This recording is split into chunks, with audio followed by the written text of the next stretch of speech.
കലാപം രൂക്ഷമായ മണിപ്പൂരിൽ കുക്കികൾക്കെതിരെ കടുത്ത നടപടി വേണമെന്ന് NDA MLA മാർ. 7 ദിവസത്തിനകം അക്രമം നടത്തിയ കുക്കികൾക്കെതിരെ കൂട്ടായ ഓപ്പറേഷൻ വേണമെന്ന MLA മാർ സംസ്ഥാന സർക്കാരിന് മുന്നറിയിപ്പ് നൽകി. വിവരങ്ങളുമായി സ്വാതി ചേരുകയാണ്. സ്വാതി, കഴിഞ്ഞ ദിവസമാണ് ഈ അക്രമം തടയുന്നതിന് ബിരേൻ സിംഗ് സർക്കാർ പരാജയപ്പെട്ടു എന്നാരോപിച്ച് നിരവധി BJP MLA മാർ അടക്കം BJP പ്രവർത്തകരടക്കം രാജിവെക്കുന്ന സാഹചര്യമുണ്ട്. ഇപ്പോൾ NDAയിലെ MLA മാരാണ് പറഞ്ഞിരിക്കുന്നത് കുക്കി വിഭാഗക്കാർക്ക്, അതായത് ഒരു പക്ഷത്തിന് എതിരെ മാത്രം നിലവിൽ ഈ നടപടി എടുക്കണമെന്ന ആവശ്യവുമായി രംഗത്ത് വന്നിരിക്കുന്നത്. എന്തൊക്കെയാണ് NDA MLA മാർ പറഞ്ഞ മറ്റു കാര്യങ്ങൾ?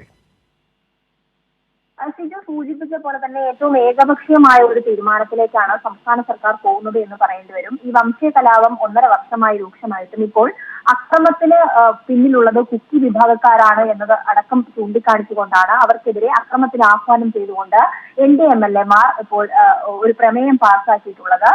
ഇവർക്കെതിരെ കൂട്ടായ ഓപ്പറേഷൻ വേണമെന്ന് ആവശ്യപ്പെട്ടുകൊണ്ടാണ് 27 MLA മാർ പ്രമേയം പാസ്സാക്കിയെടുത്തത് കഴിഞ്ഞ ദിവസം.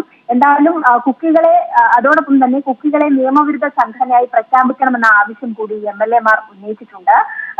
കഴിഞ്ഞ ദിവസമാണ് ഇത് സൂചിപ്പിച്ച പോലെ തന്നെ ഈ വിഷയവുമായി ബന്ധപ്പെട്ട സഖ്യകക്ഷികൾ ഈ സംസ്ഥാന സർക്കാരിനുള്ള പിന്തുണ വരെ പിൻവലിക്കുന്ന ഒരു സാഹചര്യം ഉണ്ടായി. അതിന് പിന്നാലെ വലിയ രാഷ്ട്രീയ പ്രതിസന്ധിയാണ് BJP മണിപ്പൂരിൽ നേരിട്ടുകൊണ്ടിരിക്കുന്നത്. അതോടൊപ്പം തന്നെ ഈ